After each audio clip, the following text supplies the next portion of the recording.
हमने भाई पढ़ लिया था structure of atom given by Rutherford, लेकिन वो मॉडल भी क्या था, गलत। क्यों गलत था जरा आप वो समझिएगा। तो अब हम पढ़ने जा रहे हैं drawback of Rutherford's model of atom. क्या ड्रॉबैक्स रह गए जरा समझिएगा। Major drawback of Rutherford's model of an atom is that it does not explain the stability of an atom. जरा समझिए, एक फिजिक्स की थ्योरी है, फिजिक्स की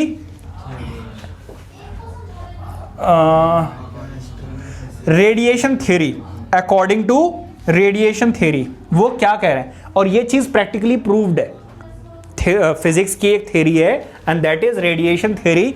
वो क्या कहते हैं कि ये चीज एक्सपेरिमेंटली प्रूव्ड है। इधर देखो जरा, बीच में वो क्या कह रहे हैं कि बीच में है न्यूक्लियस और इसके चारों तरफ नेगेटिवली चार्ज पार्टिकल जो है वो रिवॉल्व कर रहा है इन अ सर्कुलर पाथ। अरे भाई आजा,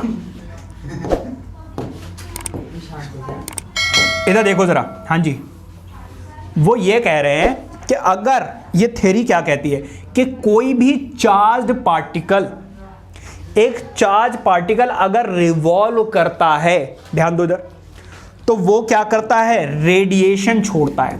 रेडिएशन छोड़ने का मतलब होता है एनर्जी को रिलीज करना।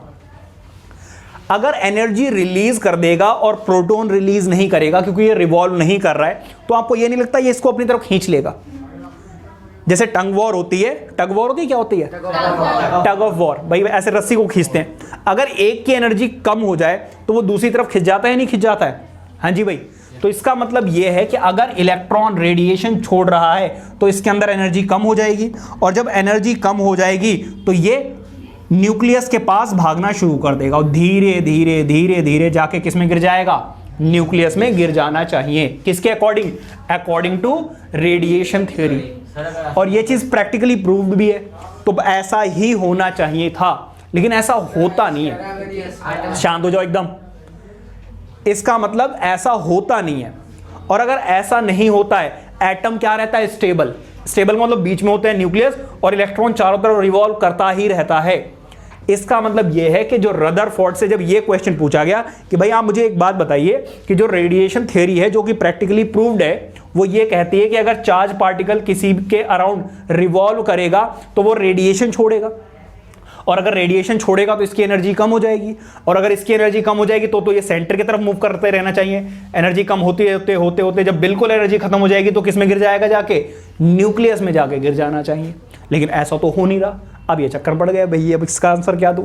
तो वो स्टेबिलिटी, एटम की स्टेबिलिटी को एक्सप्लेन नहीं कर पाए, जिसकी वजह से इनके मॉडल को भी क्या कर दिया गया, रिजेक्ट कर दिया गया। ठीक है, तो वो आपसे पूछेंगे भाई रदरफोर्ड के ड्रॉबैक्स बताइए। तो पहली चीज क्या बताओगे आप, major drawback of Rutherford's model of an atom is that it does not explain the stability of the atom. क्यों, according to radiation theory of physics, when charged particles are moving in circular orbits with fast speed, they emit energy. वो क्या करते हैं, energy emit करते हैं या फिर radiation छोड़ते हैं इन द फॉर्म ऑफ रेडिएशन। और अगर ऐसा हो रहा है, अगर ऐसा हो रहा है तो क्या होगा, so the electron must release energy continuously, क्योंकि ये कंटिन्यूअसली क्या कर रहा है, रिवॉल्व कर रहा है, तो कंटिन्यूअसली ये क्या करता रहेगा, एनर्जी छोड़ता ही रहेगा in the form of radiation. Due to this, अगर ऐसा होगा तो वो क्या होगा, they must be drawn closer to the nucleus. फिर ये क्या आना चाहिए, न्यूक्लियस के पास आना चाहिए, क्योंकि एकदम में तो सारी एनर्जी छोड़ नहीं देगा, धीरे धीरे रिलीज करेगा, और जब धीरे धीरे रिलीज करेगा तो धीरे धीरे ये न्यूक्लियस के पास भी आना चाहिए था। ठीक है,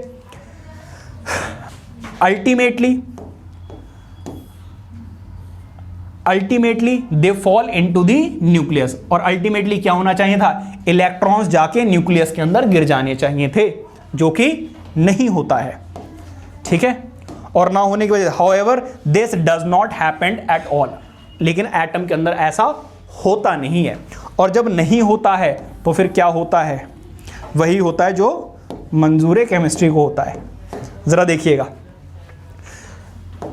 ऐसा होता नहीं है, the size of the atom remains same.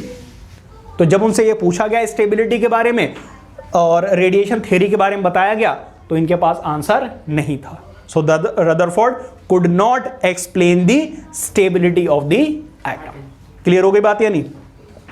कई बार वो आपसे पूछ लेते हैं what is radiation theory of physics, तो आपको बताना, ये आपको डेफिनेशन पता होनी, छोटे छोटे से क्वेश्चंस आ जाते हैं, ठीक है। या फिर वो आपसे ये पूछ लेंगे विच theory disprove, which theory disprove the Rutherford's model of atom, ठीक है।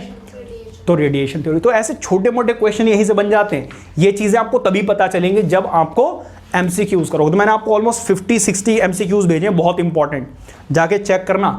मुझे नहीं लगता आप लोग जाके चेक भी करते हो, तो उन्हें जाके चेक करो और उनके क्वेश्चन सॉल्व करो अगर आप अपनी फिजिक्स केमिस्ट्री मैथ्स वगैरह स्ट्रॉन्ग करना चाहते हो तो ये था आपके ड्रॉबैक्स। क्लियर हो गई बात या नहीं? इसका मतलब ये भी क्या थे? गलत। फिर कौन आए? इनके बाद आए बोहर मॉडल, वो बात करेंगे, नोट करो ये।